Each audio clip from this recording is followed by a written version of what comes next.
How to create an emotional and understandable voice for dubbing videos in English. Life hack from Nikita. I'm sure many of you are looking for that voice that would be emotional and understandable for the American audience. How do you create such a voice if you don't understand the preferences of Americans? Here's my method. I search for a popular YouTube channel on a topic I'm interested in. If the channel has a lot of views, that means YouTube is actively showing its videos. If YouTube is showing videos, it means it has a high audience retention rate. When I find such a channel and make sure I like the voiceover and the comments don't complain about the voiceover, I take action. 1. I download the audio track from the video without background music. 2. I correct the audio, reducing the duration to 1.52 minutes. 3. I use 11 Lab service to upload a voice sample. 4. Having written the text, I do the voiceover. 5. Done. If you find a really good voice, the voiceover will be very cool. The main thing, to choose a quality source, be sure to pay attention to the number of views on the video from which you take the sound. By the way, my friend from California listened to several examples of such a voiceover and said that everything is fucked up. No accent, perfect pronunciation. If you can, look for videos with professional voiceover and pure American accent. Good luck with that.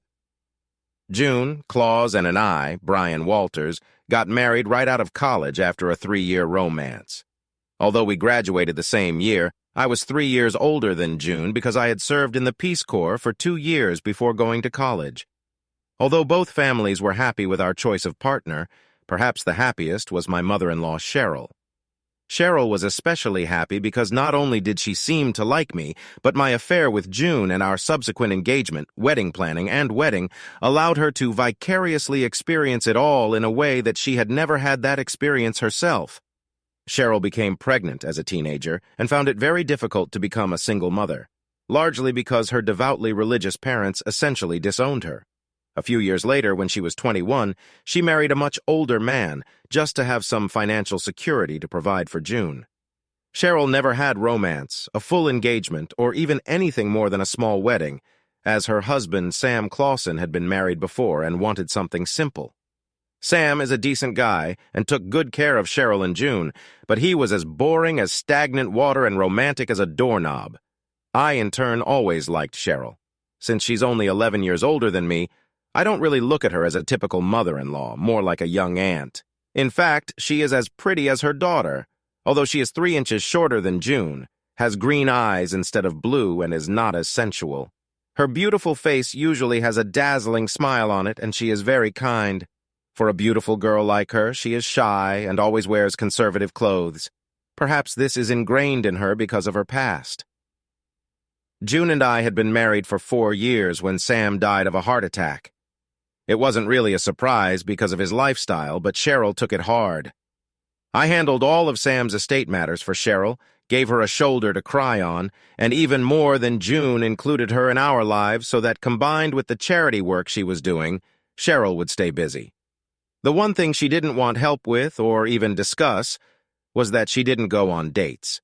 There were literally dozens of guys I knew, some much younger, who would like to date her, but she had no interest. Shortly after my 6-year wedding anniversary, I realized that I was in the standard situation of an ignorant husband who cheats a treacherous wife. I may have been ignorant, but I was not indecisive. When June's infidelity was confirmed, I moved out of our apartment into an extended stay motel and immediately divided all of our finances. I believe that June really loved me, but she lost her way and didn't consider her short-term affair with someone she supposedly had no emotional attachment to as serious. She accused me of overreacting. I know that June confided in Cheryl. I never called her mom or anything like that, just Cheryl, and asked her to stand up for her. I know this because 3 days after I moved out of our apartment, Cheryl visited me at an extended stay motel. When she knocked on the door, I was surprised to see her, but considering how kind she had always been to me and how much I liked her, I invited her in. We sat down on the sofa next to each other and she took my hand. "I'm so sorry, Brian. I think you know that I didn't raise June that way." "I know, Cheryl," I replied, squeezing her hand. "You have always struck me as a moral person. You have overcome bumps in life's path, and June's actions have nothing to do with you." "How are you holding up?" she asked with a tear in one eye. "I'm fine. It was a shock, but I've never been indecisive, so I took the bull by the horns and moved out. I'll probably be in pain for a long time, but I'll get through it.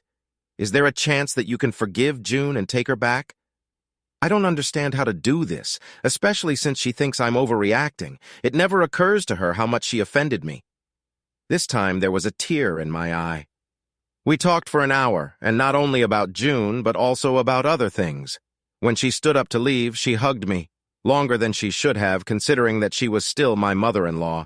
And as soon as she broke contact, she said seriously, looking into my eyes, "I hope that your divorce from June will not mean your divorce from me.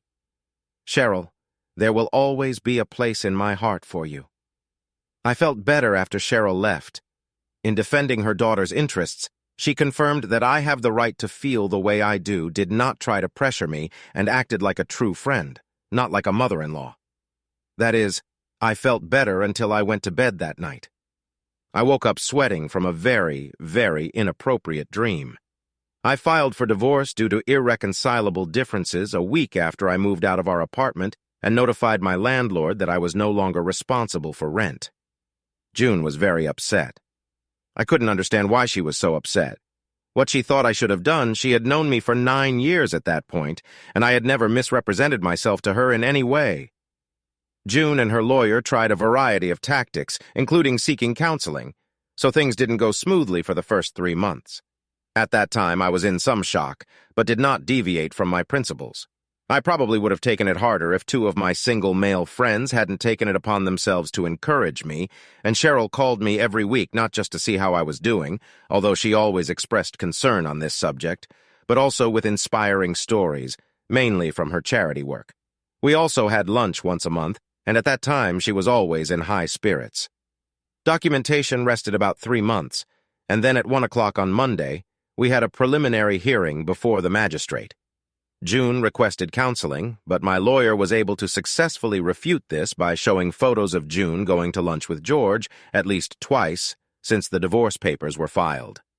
George was the same co-worker she was having an affair with. While she insistently and tearfully stated that she had not had any sexual contact with him since I left, the fact that she had not distanced herself from him caused a judge to deny her request for involuntary counseling. Everyone present at the hearing knew that this was likely the death knell for a marriage that would likely end in 3 months. On Tuesday, Cheryl called at work. It was unusual for her to call me at work, but I was always happy to hear from her. After the initial exchange of pleasantries, she got down to business. You can probably guess, Brian, that June called me yesterday after the hearing, very upset, because it looks like the divorce will take place in a few months. Do you think so too? Yes, Cheryl, that's true. I'm very sad about this, but I have to move on. My lawyer believes that we can properly resolve all monetary issues, so a final decision is expected in about 3 months. I thought you might be sad, so let me invite you to dinner on Friday. It wouldn't be humiliating for you to go out to dinner with your soon-to-be ex-mother-in-law, would it? If you feel uncomfortable, I can wear a mask. I managed to chuckle at this. No, that would be nice, and no, you don't have to wear a mask. I just don't think I'll be very good company. I'll feed you good food and you'll feel better. I know you're not a very good cook, so what time should I pick you up on Friday? I chuckled because not a very good cook was more of a compliment. I'll pick you up or meet you at a restaurant. No way, I'm the one treating you. Don't argue, I'll pick you up. Say at 7 p.m. Okay, I agree. On Tuesday evening, I had another very disturbing dream. I'll have to see a psychiatrist if they continue. To my shock, not surprise, but shock. When Cheryl knocked on my apartment door at 7:02 p.m. on Friday, she was not wearing the conservative clothes she always wore. She was wearing a stylish low-cut blouse, a short skirt, 3-inch heels to match the skirt, light makeup, she hardly ever wears makeup, that brought out her captivating emerald green eyes, and a new hairstyle that made her pretty face even more beautiful. She certainly didn't look 43, more like 30. Cheryl stared at me with worry on her face. Wow, you dressed so nicely, I said as my jaw started working again. Thank you, she replied, clearly relieved by my words. The restaurant is quite upscale, and I didn't want to look like I didn't belong there. What is this, a new outfit? Yeah, I bought it and a few other things this week. I thought it was time to stop wearing the old-fashioned clothes I always wore. Cheryl went to a restaurant which, as it turned out, also had a dance floor. Unfortunately, while she was driving, her skirt rode up to her thigh. I'd never seen her thighs before and chastised myself for thinking, "Look slim." The dinner was enjoyable, and Cheryl's upbeat demeanor was contagious, so I almost forgot about the messy divorce. However, it was unusual how Cheryl drank alcohol. She usually only drinks 1 glass of wine when she goes out to dinner. This evening she bought a bottle for 2, but since I rarely drink and only had 1 glass, she finished the rest. After dinner, she lured me onto the dance floor. The only times I danced with her were at June's reception and wedding, and a couple of nights after Sam's death when June and I took her out, she was turning down a lot of other guys' offers to dance at the time. She was a rather simple, sedate dancer. Now she was a firecracker. After 6 or 7 dances, we took a break. She went to the ladies' room and I took a table. When she returned, I asked, "How did you learn to dance like that?" I pride myself on being a good dancer for a guy, but she was clearly better than me. "I've been taking lessons once a week for almost the entire last year." She smiled. "Did I do everything okay? You were close to being the best dancer there, and you certainly had your eye on a lot of guys." I grinned. "Oh, I didn't do that." She blushed. Just at that moment, as if on cue, a guy came up to us and asked me if I would mind if he'd dance with my couple. A little taken aback, I realized that the way Cheryl looked, people could easily mistake her for my date. When I regained my composure, I said, "It depends on my mother-in-law." He looked very embarrassed. Cheryl slapped my hand and said with a smile, "He is joking. However, since this is only our second date, I don't want to disappoint him, especially in case some hot young thing snatches him up. So thank you very much for your invitation, but I decline it. However, if he leaves me, I'm sure I'll see you here again." She laughed, placing her left hand on mine. The guy smiled, then kissed her right hand and left. "You're a cute little devil," I told her. At that moment, the waiter came to our table and put something that looked like a Bloody Mary in front of her and a soda in front of me. We didn't order, I began to say when she interrupted me. I ordered it on the way back. "Now have a drink, and then let's get back to the dance floor." I'd never seen her drink hard liquor, but she made quick work of the Bloody Mary, and I finished my soda, and we headed back to the dance floor. After another 5 or 6 dances, Cheryl leaned over to me and said, "I think I've reached my limit, both in terms of alcohol and in terms of dancing. Will you take me home? I shouldn't drive. Maybe I'm drunk. I don't know because I've never been drunk before, but I'm sure I won't be able to drive the car without hitting something." I took the car from the valet while Cheryl went to the powder room again and then drove to her house. She lived in a small, elegant house in a nearby, rather fashionable suburb. Sam had left her quite a significant amount of money, which is about 8 miles from my apartment. I can just take a taxi to go home. Cheryl was very chatty in the car, repeating several times. I chalked it up to drinking, that she hoped I had a good time and forgot about her cheating daughter for a while. When we got to her house, she was fumbling with her garage keys. I took them from her and opened the door, then helped her in. Once she was inside, she closed the garage door and firmly slid the deadbolt. She then pulled something out of her purse and handed it to me. "I took this off in the bathroom as a souvenir for you." She giggled. These were her panties. I'm sure I blushed, but it was nothing compared to what came next. After she handed me her panties and I silently opened and closed my mouth, I was stunned, and she suddenly dropped her skirt. When I say, "What are you talking about?" She literally tore off her blousie, unbuttoning the buttons and revealing her brown beneath. I'm sure I was crimson. I always imagined that under her old-fashioned clothies there was a beautiful body, but she actually had an amazing body that made all the women in the world jealous. Cheryl came up to me and, covering my shoulders, neck, and cheeks with short kisses, continued to mutter something. I don't think I remember or understand all the words she muttered. "I've been sexually frustrated for decades, and I need you to do something about it." As soon as Cheryl put her hands on the tent in my pants, I lost my composure. As I carried her into the bedroom, I remember that the first thought in my head was that in the morning I'll regret it about it. I was physically and emotionally exhausted. There was no way I could get up and leave, especially given her words. "Please stay the night, Brian. I've never woken up with someone I love before." Love? What the fuck? I had to put that statement on the back burner for a while. As she laid her head on my shoulder, I quickly fell into a deep sleep. I know that I had several erotic dreams during the night. I usually don't remember dreams, but this time I remembered them the next morning. They all had to do with me making love to Cheryl. My last dream turned out to be a reality. In the morning, I felt activity below the waist. I suddenly realized that this was reality and not a dream. "Thank you for the best night and morning of my life," Cheryl said, and her enchanting green eyes glared into mine with the force of a laser. We had a pleasant conversation. Pleasant because I hadn't really gotten into sex with my mother-in-law yet, but I knew that eventually it would be like the sword of Damocles hanging over my head. Finally, she smiled and said, "Let's take a shower together," followed by a quick kiss. "Sounds tempting," I replied, but just before I started to roll out of bed, she grabbed me and said with tears in her eyes, "I'm sorry I told you that I love you." Since it was our first time dating, I got the distinct impression that this was her first time showering with a man, and she was excited. Cheryl was wearing only a short robe as she prepared breakfast. She literally sang to herself and did it with a smile plastered on her face. We had a nice chat over breakfast, and she looked so charming and happy. In fact, with the exception of my wedding in June, I think it was the happiest I've ever been. After breakfast, I insisted that she get dressed while I washed the dishes. She changed into denim shorts, another nice blouse, and casual flats. And I was again struck by how young she looked and how wide her hips were. She took me to my apartment, and when we got there, she asked, "Maybe you can show me your apartment. I've never seen it." "Of course," I answered. She seemed a little worried at first, but I couldn't tell for sure. Then when we got to the bedroom, it didn't take long since the apartment wasn't that big. She sighed heavily and put her hands on my chest. "Brian, would you please have sex with me in your bed?" she asked, timidly, moving her hands from my chest down.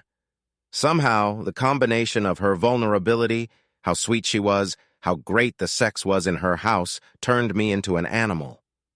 Fortunately, I took off her clothes without tearing them. My shirt buttons and boxers were missing, but that was very acceptable collateral damage. Cheryl whimpered, gasped, squealed, and muddled. I was able to stumble back to my bed and hold Cheryl tightly to me. We lay side by side with smiles on our faces. "Did you like it?" "Yes, of course, but I'm not sure I can take it on a regular basis. I'm completely exhausted and I feel like my spine has turned to jelly." She laughed. I massaged her back and then she massaged mine. We must have been lying in bed for about an hour when she asked, "Am I interfering with your plans for the day?" I guess my plans for the day changed after that night. Let's go to the cinema tonight." Her smile was as bright as a lit Christmas tree. "Instead, why don't you come over for dinner and we can watch a movie on my big screen TV?" "Sounds attractive," I chuckled. "When should I come? How about 530? You can help me cut vegetables. I cook a terrible roast." After Cheryl left, I took a moment to reflect. What the fuck are you doing? I asked myself. This is your damn mother-in-law. How much this would suck, not to mention the impact it would have on her relationship with her daughter if June ever found out. Besides, she might already be in love with you, and do you really want to hurt her, even though she is the best woman you have ever met in your life? Thinking about this last statement made me cover my face with my hands and mutter, "Oh, shit," and you dream about her. After my thoughts remained in turmoil for the next half hour, I finally decided to throw the can on the road. I'll swim downstream this weekend and come to some conclusion later. The competing factions in my brain finally agreed. Throwing the can on the road really made for a great weekend. We had fun cooking dinner together on Saturday night. We watched half of the movie before having sex on the couch in her office. We actually made love in her bed. On Saturday night, we went to the health club she is a loyal member of to work out late Sunday morning, and in the afternoon we went hiking in the nearby wilderness. Before we left, we had sex in the woods in the backseat of my car, not caring how sweaty we were. We also had the strength to make love on Sunday evening in her bed. When I woke up on Monday morning, I was the most serene I've ever been in my life. This calm was shattered shortly after breakfast when Cheryl asked if we could talk before I left for work.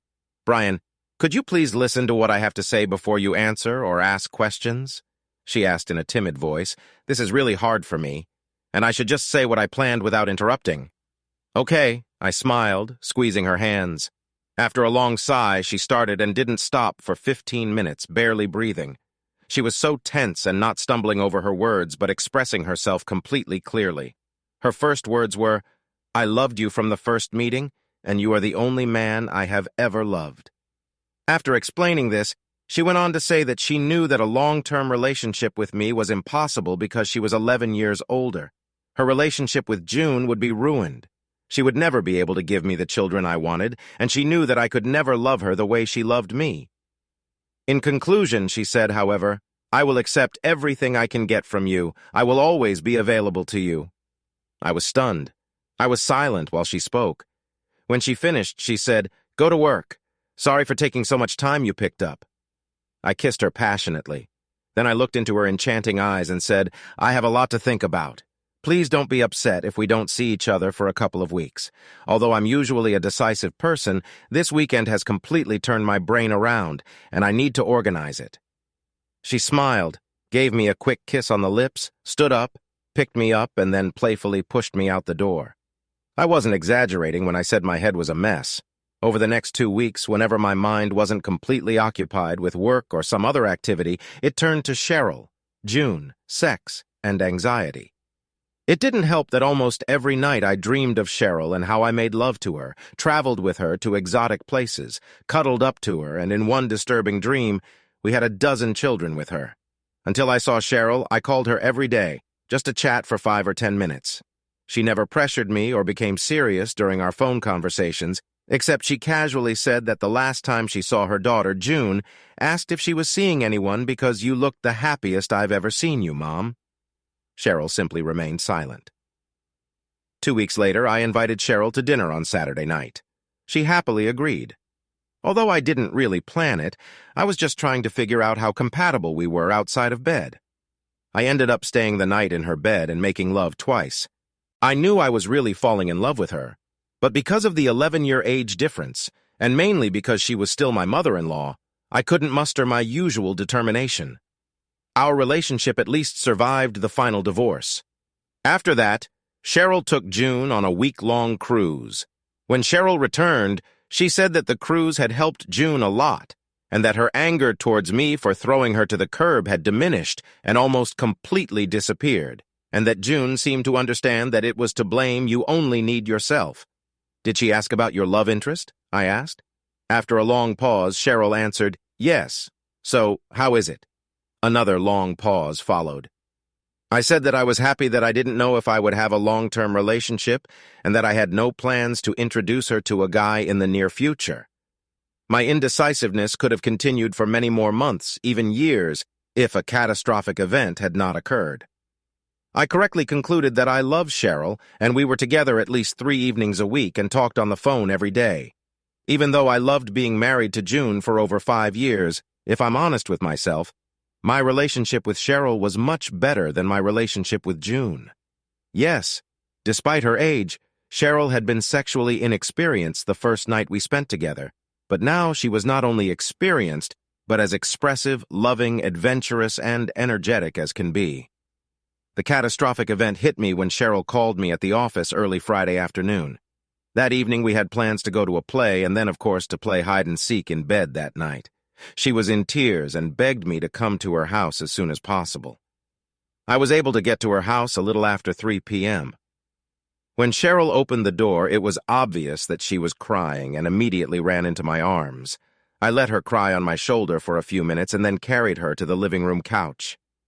"Okay, tell me what's going on," I said, holding her hands. "I swear I didn't plan for this," she sobbed, and then continued in sentence fragments like, "I didn't know this was possible. Please don't hate me. You can just leave." I had no idea what she was talking about. I finally calmed her down, squeezed my hands, looked her straight in the eyes, and said, "Stop. Tell me what's on your mind. I have no idea what you're talking about." She sniffed, took a deep breath, and said, "I'm 7 weeks pregnant. This was news to me." We talked to her about this before, and she was sorry that she couldn't get pregnant because she knew that I wanted children. She tried with Sam, but it didn't work out. And before that, some doctor had told her after she gave birth to June years ago that for some reason she no longer remembered, she probably wouldn't be able to get pregnant again. Since I was stunned, I didn't say anything for a while, but I'm sure my eyes widened.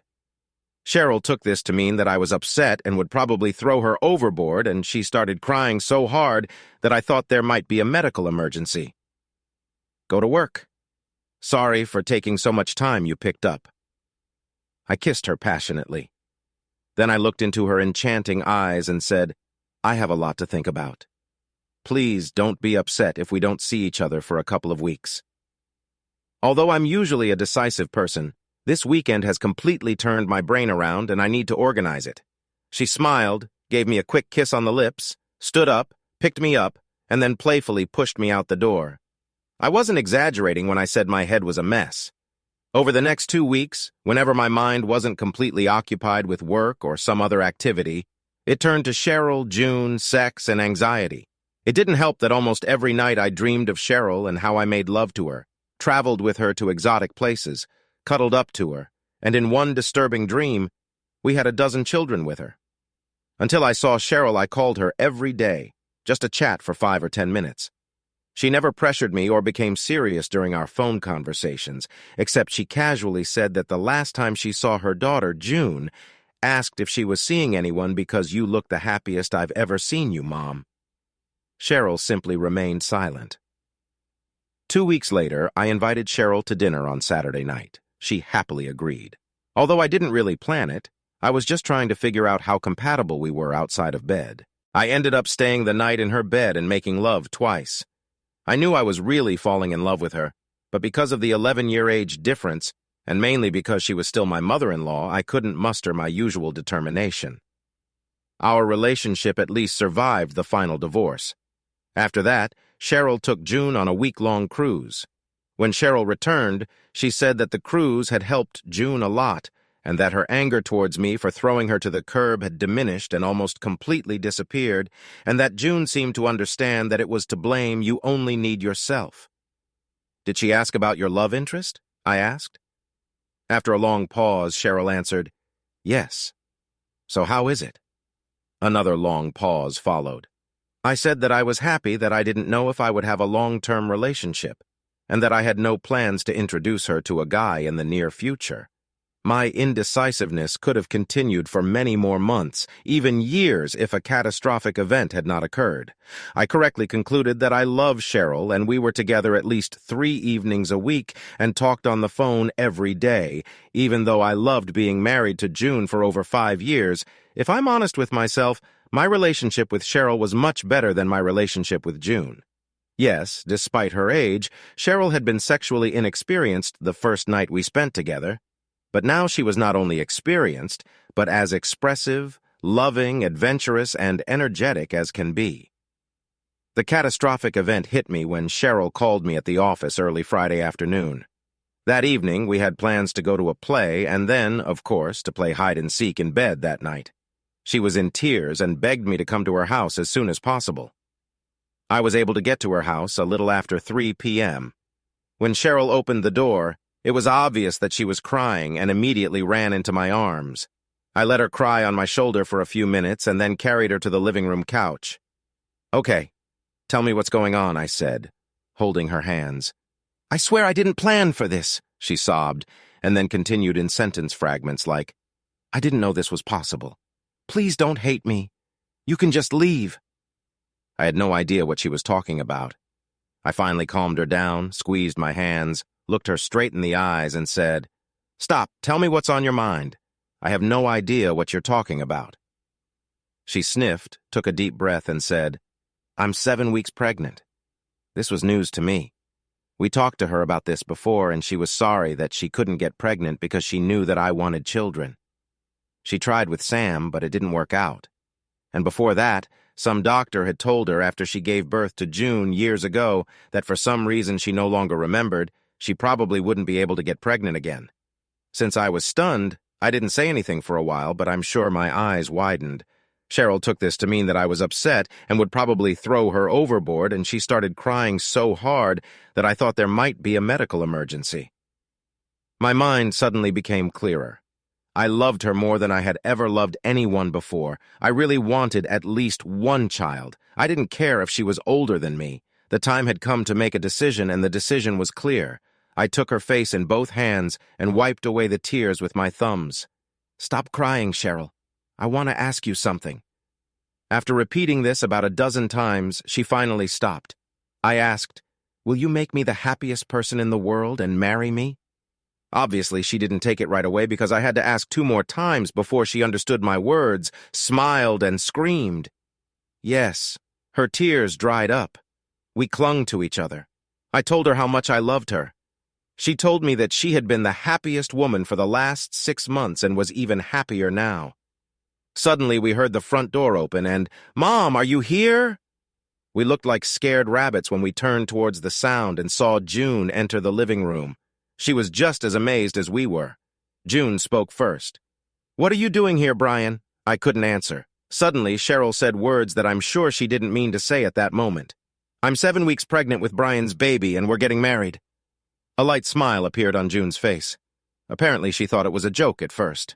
When she saw how big my eyes were and saw my intimate embrace with Cheryl, the smile disappeared and her eyes began to glaze over. I immediately jumped up and caught her before her head hit the floor. I picked June up and carried her to the sofa that Cheryl had just vacated. Cheryl jumped into action. She took out some smelling salts and a cold compress. Before using them, she turned to me and said, "I think it would be better if you left before she came to her senses." Then she asked with a smile, "Can we go shopping for wedding rings tomorrow?" "Of course," I answered, kissing her deeply. "I will give tickets to today's performance to a friend. Just call me at what time I should pick you up tomorrow." We kissed again, and I left. I actually gave my tickets to a friend and his wife, who were happy to receive them, and I even babysit their kids as practice. We didn't go ring shopping on Saturday. Cheryl called me around noon and told me that June was staying the night and that it would probably take them the rest of the weekend to get everything sorted out. I couldn't argue with her. I told her I loved her and we would go shopping when we could. Hopefully it will be on Monday. She chuckled before hanging up. I certainly don't know everything Cheryl and June talked about. What I do know is that Cheryl loved June as much as a mother can love an adult child despite June's mistake with George, and that June and Cheryl were a team for many years before I met them. Cheryl told me that she was completely honest with June about her long-term feelings for me, that she never had any romantic or sexual contact with me until she knew for sure that my marriage to June was over. Cheryl said she understood how awkward our marriage would be for June, but Cheryl needed June in her life just as much now as she ever did. I have to give June credit. While she herself was sad about the situation, she was happy for her mother, who she knew had never had true love before and was glad to have a younger sister or brother. Although June and I had no plans to be friends in the future, I made it clear to her that I bore her no ill will, that I would always treat her with respect, and that I didn't do anything to hurt her. I just couldn't help but fall in love with her. Cheryl, the only problem we had, if you can call it that, was that pregnancy increased Cheryl's already high libido. I need to make up for 2 decades without real sex. That's how she put it. And who am I to object? We continued to do this steadily until we were 8 months and a week pregnant, when we had to put it on hold until 2 months after our beautiful little girl, Alicia, was born. Cheryl and I got married in a simple ceremony 2 months before Alicia was born. We showed June maximum respect. She was a bridesmaid, although I had completely forgiven June. My approach to George, her lover, with whom, according to Cheryl, June never had sex again after I began divorce proceedings, was different. I followed him electronically, and even from time to time for a day or two with the help of a private investigator. When I found out he was getting married, I sent his fiancée a complete dossier about his relationship with June while she was married to me and how it ruined our marriage. I was pleased to see that George's fiancée left him within a week of receiving my letter, and he soon moved to another city. After Alicia was born, we decided that we would like her to have a sibling. However, we did not consider another pregnancy for Cheryl, and immediately after Alicia, desirable and safe.